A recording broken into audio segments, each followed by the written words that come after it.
Greetings. We're here with another edition of SaaS Metrics School. Welcome. So, founders, day one exercise when you are starting your SaaS company is code expenses to the department level.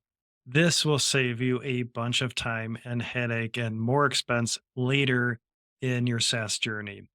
So, I talk to so many SaaS founders, work with a lot of SaaS companies, and one thing that always comes up is poorly organized financials, especially when you need them the most. You need to understand what your gross profit is, how much you're spending in COGS, what's your investment in OPEX, so R&D, sales, marketing, and G&A. Are we overinvested or underinvested? Are we running out of cash, and where should we correct? So this comes back to a nice, clean accounting foundation, a SaaS chart of accounts, coding expenses to the department level. And even if you start out just building out your product, code those contractors, employees to the R&D department. And then you start building out from there.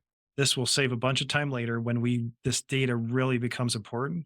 And then we're trying to piece through all these transactions hitting your general ledger and making guesses. And it's just hard. We have to then allocate all the wages, all the contractors. So again, as those contractor expenses come through, if it's for sales, it's for dev, code them to the department level. Then we know where we're spending our money. So I run into this all the time.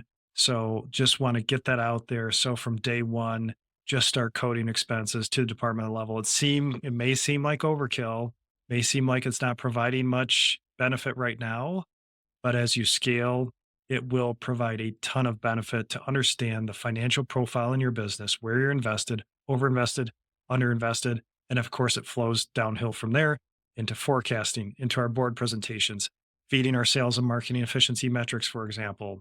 So, key piece of financial data, and it's a thing I see over and over, is just a big bucket of expenses hitting that QuickBooks P&L, zero P&L, whatever accounting software that you're using. So, takeaway here: code expenses to department level as early as possible.